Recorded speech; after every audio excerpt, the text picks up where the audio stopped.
রাঙ্গামাটি জেলা পুলিশের মাসিক অপরাধ পর্যালোচনা সভা অনুষ্ঠিত। দৈনিক কুমিল্লার ভয়েস, সত্যের সন্ধানে চোখ রাখুন সব সময় ও পড়ুন দেশ ও দেশের বাহিরের সবাই ধন্যবাদ। শনিবার 8 ফেব্রুয়ারি 2025 ইংরেজি রাঙ্গামাটি পার্বত্য জেলার পুলিশ সুপারের কার্যালয় সম্মেলন কক্ষে রাঙ্গামাটি জেলা পুলিশের মাসিক অপরাধ পর্যালোচনা সভা অনুষ্ঠিত হয়। সভায় অতিরিক্ত পুলিশ সুপার প্রশাসন ও অর্থ জনাব মারুফ আহমেদ, পুলিশ সুপার পদে পদোন্নতি প্রাপ্ত মহোদয়ের সঞ্চালনায় সভাপতিত্ব করেন রাঙ্গামাটি পার্বত্য জেলার police super doctor SM Farhad Hossain মহোদয়।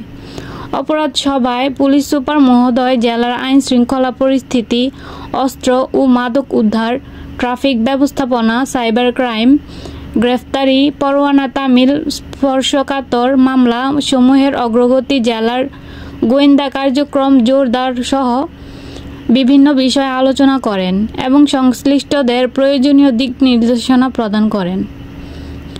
এ সময় পুলিশ সুপার মহোদয় কাউখালী থানা ও চন্দ্রঘোনা থানার চাঞ্চল্যকর দুটি কলুলেস হত্যা মামলার মূল রহস্য উদ্ঘাটন, আসামি গ্রেফতার ও বিজ্ঞ আদালতে আসামিদের স্বীকারোক্তিমূলক জবানবন্দি লিপিবদ্ধে কার্যকরী ভূমিকা পালন করায় ভালো কাজের স্বীকৃতি স্বরূপ অতিরিক্ত পুলিশ সুপার কাপ্তাই সার্কেল জনাব মোহাম্মদ জাহেদুল ইসলাম PPM মহোদয়, কাউখালী থানার অফিসার ইনচার্জ জনাব মোহাম্মদ সাইফুল ইসলাম সোহাগ এবং চন্দ্রঘোনা থানার অফিসার ইনচার্জ জনাব মোহাম্মদ শাহজাহান কামালকে নগদ অর্থ পুরস্কার প্রদান করেন।